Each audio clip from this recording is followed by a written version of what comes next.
2 ദിനവൃത്താന്തം അധ്യായം 22.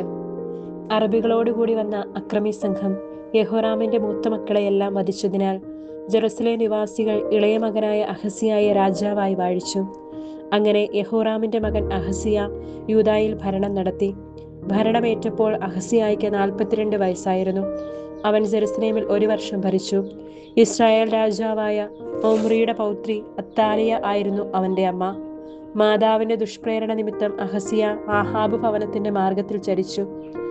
ആഹാബ് ഭവനത്തെ പോലെ കർത്താവിന്റെ മുൻപിൽ അവൻ തിന്മ പ്രവർത്തിച്ചു. പിതാവിന്റെ മരണത്തിനു ശേഷം ആഹാബിന്റെ ഭവനത്തിൽപ്പെട്ടവരായിരുന്നു അവന്റെ ആലോചനക്കാർ. അതവന്റെ അധപതനത്തിന് കാരണമായി. അവരുടെ ഉപദേശമനുസരിച്ച് അവൻ ഇസ്രായേൽ രാജാവും ആഹാബിന്റെ മകനുമായ യോറാമിനോടുകൂടെ റാമോത്ത് ഗിലെയാദിൽ സിറിയ രാജാവായ ഹസായേലിനോട് യുദ്ധം ചെയ്യാൻ പോയി. സിറിയാക്കാർ യോറാമിനെ മുറിവേൽപ്പിച്ചു. റാമായിൽ വെച്ച് സിറിയ രാജാവായ ഹസായേലുമായുള്ള യുദ്ധത്തിലേറ്റ മുറിവുകൾ ചികിത്സിക്കാൻ യോറാം ജസ്രേലിലേക്ക് മടങ്ങി. യൂദാ രാജാവായ യഹോറാമിന്റെ മകൻ അഹസിയ ആഹാബിന്റെ മകൻ യോറാം കിടപ്പിലായതിനാൽ അവനെ സന്ദർശിക്കാൻ ജസ്രേലിലെത്തി. യോറാമിനെ സന്ദർശിക്കാൻ പോയത് അഹസിയായുടെ പതനത്തിന് കാരണമാകണമെന്ന് കർത്താവ് നിശ്ചയിച്ചിരുന്നു. അവിടെ വെച്ച് നിംഷിയുടെ മകനും ആഹാബ് ഭവനത്തെ നശിപ്പിക്കാൻ കർത്താവ് അഭിഷേകം ചെയ്തിരുന്നവനുമായി യേഹുവിനെ നേരിടാൻ യോറാമിനോടൊത്ത് അവർ പോയി. ആഹാബ് ഭവനത്തിനെതിരെ ശിക്ഷാവിധി നടത്തുമ്പോൾ യേഹു യൂദാ പ്രഭുക്കന്മാരെയും അഹസിയായുടെ ചാർച്ചക്കാരായ രാജസേവകന്മാരെയും കണ്ടുമുട്ടി. അവൻ അവരെ വധിച്ചു. സമരിയായിൽ ഓടിയൊളിച്ച അഹസിയായെ അവർ തിരഞ്ഞുപിടിച്ച് യേഹുവിന്റെ മുൻപിൽ കൊണ്ടുവന്ന് വധിച്ചു. പൂർണ്ണ ഹൃദയത്തോടെ കർത്താവിനെ പിൻചെന്ന യഹോശഫാത്തിന്റെ പൗത്രനാണ് എന്നതിന്റെ പേരിൽ അവർ അവനെ സംസ്കരിച്ചു. രാജ്യം ഭരിക്കാൻ കഴിവുള്ള ആരും അഹസിയ കുടുംബത്തിൽ അവശേഷിച്ചില്ല.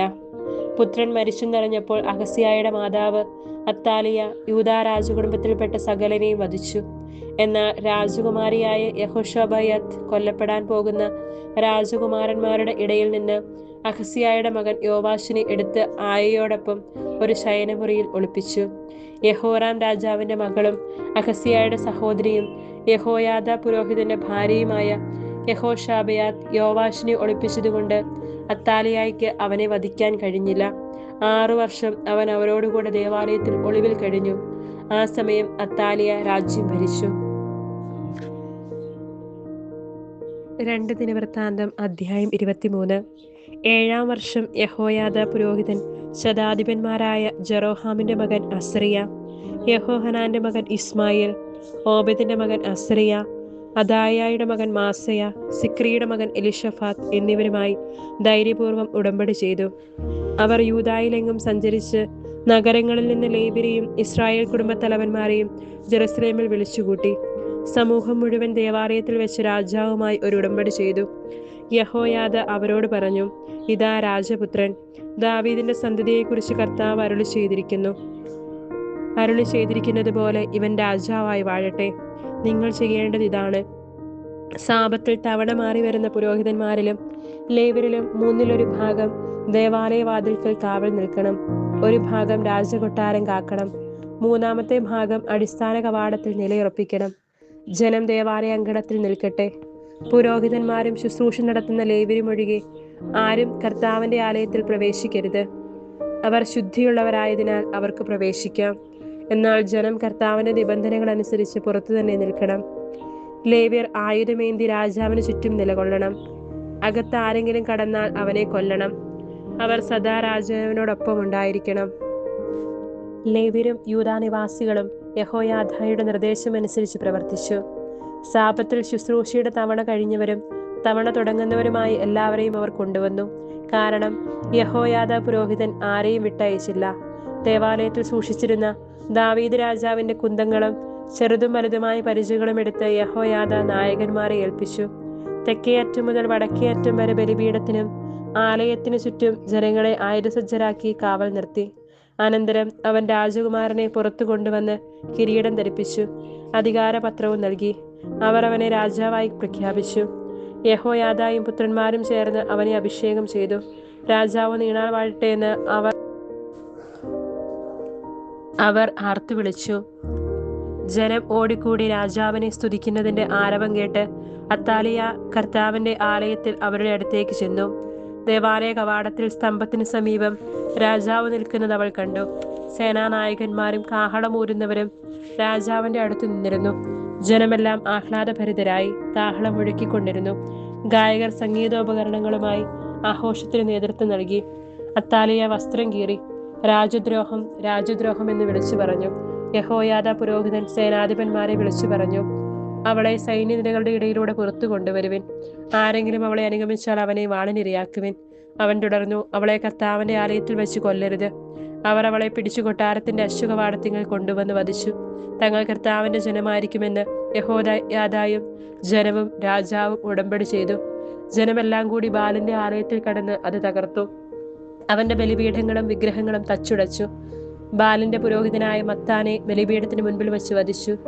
യഹോയാദ പുരോഹിതന്മാരുടെയും ലേവ്യരുടെയും മേൽനോട്ടത്തിൽ കർത്താവിന്റെ ആലയത്തിന് കാവൽക്കാരെ ഏർപ്പെടുത്തി. ദാവീദ് തന്റെ വിധിപ്രകാരം സന്തോഷത്തോടും ഗാനാലാപത്തോടും കൂടെ മോശയുടെ നിയമമനുസരിച്ച് കർത്താവിന് ദഹനബലികൾ അർപ്പിക്കുന്നതിനും അവിടുത്തെ ആലയത്തിന്റെ ചുമതല വഹിക്കുന്നതിനും ലേവി പുരോഹിതന്മാരെയും ലേവ്യരെയും നിയോഗിച്ചിരുന്നു. ഏതെങ്കിലും വിധത്തിൽ അശുദ്ധരായവർ കർത്താവിന്റെ ആലയത്തിൽ പ്രവേശിക്കാതിരിക്കുന്നതിന് വാതിൽ കാവൽക്കാരെയും യഹോയാദ നിയമിച്ചു. സേനാനായകന്മാർ, പൗരമുഖ്യർ, ദേശാധിപന്മാർ എന്നിവരുടെയും ജനത്തിന്റെയും അകമ്പടിയോടെ അവൻ രാജാവിനെ കർത്താവിന്റെ ആലയത്തിൽ നിന്ന് ഉപരികവാടത്തിലൂടെ കൊട്ടാരത്തിലേക്ക് ആനയിച്ച് സിംഹാസനത്തിൽ അവരോധിച്ചു. ജനം ആഹ്ലാദിച്ചു. അത്താലിയ വാളിനിരയായതോടെ നഗരം ശാന്തമായി. 2 ദിനവൃത്താന്തം അധ്യായം 24. യോവാഷ് 7-ാം വയസ്സിൽ രാജാവായി. അവൻ 40 വർഷം ജെറുസലേമിൽ ഭരണം നടത്തി. ബേർഷബായിലെ സിബിയ ആയിരുന്നു അവന്റെ മാതാവ്. യഹോയാദ പുരോഹിതൻ ജീവിച്ചിരുന്ന കാലമത്രയും യോവാഷ് കർത്താവിന്റെ മുൻപിൽ നീതി പ്രവർത്തിച്ചു. രാജാവിന് യഹോയാദ 2 ഭാര്യമാരെ തിരഞ്ഞെടുത്തു കൊടുത്തു. അവരിൽ നിന്ന് പുത്രന്മാരെയും പുത്രിമാരും ജാതരായി. യോവാഷ് ദേവാലയത്തിന്റെ അറ്റകുറ്റപ്പണികൾ ചെയ്യാൻ തീരുമാനിച്ചു. അവൻ പുരോഹിതന്മാരെയും ലേവ്യരെയും വിളിച്ചുകൂട്ടി പറഞ്ഞു, ആണ്ടുതോറും നിങ്ങളുടെ ദൈവത്തിന്റെ ആലയത്തിന്റെ അറ്റകുറ്റപ്പണികൾ ചെയ്യുന്നതിന് ആവശ്യമായ തുക യൂദാ നഗരങ്ങളിൽ ചെന്ന് ഇസ്രായേൽ ജനത്തിൽ നിന്ന് പിരിച്ചെടുക്കുവിൻ. ഇതിന് വിളംബം വരുത്തരുത്. എന്നാൽ ലേവ്യർ അത്ര ഉത്സാഹം കാണിച്ചില്ല. അതിനാൽ രാജാവ് അവരുടെ നേതാവായ യഹോയാദായെ വിളിച്ചു ചോദിച്ചു. കർത്താവിന്റെ ദാസനായ മോശ സമാഗമ കൂടാരത്തിന് വേണ്ടി ഇസ്രായേൽ സമൂഹത്തിന്മേൽ ചുമത്തിയിരുന്ന നികുതി യൂദായിൽ നിന്നും ജെറുസലേമിൽ നിന്നും പിരിച്ചെടുക്കാൻ നീ ലേവ്യരോട് ആവശ്യപ്പെടാതിരുന്നത് എന്തുകൊണ്ട്? ദുഷ്ടയായ അത്താലിയായുടെ മക്കൾ ദേവാലയത്തിന് നാശനഷ്ടങ്ങൾ വരുത്തുകയും അതിലെ പൂജ്യവസ്തുക്കൾ ബാലിന്റെ ആരാധനയ്ക്ക് ഉപയോഗിക്കുകയും ചെയ്തു. രാജാവിന്റെ കൽപ്പനയനുസരിച്ച് ദേവാലയവാതിൽക്കൽ അവർ ഒരു കാണിക്കപ്പെട്ടി സ്ഥാപിച്ചു. ദൈവത്തിന്റെ ദാസനായ മോശ മരുഭൂമിയിൽ വെച്ച് ഇസ്രായേലിന്റെ മേൽ ചുമത്തിയ നികുതി കർത്താവിന് നൽകണമെന്ന് യൂദായിലും ജെറുസലേമിലും വിളംബരം ചെയ്തു.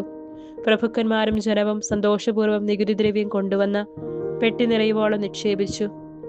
ഏറെ പണം വീണെന്ന് കാണുമ്പോൾ ലേവ്യർ പെട്ടി രാജസേവകരെ ഏൽപ്പിക്കും.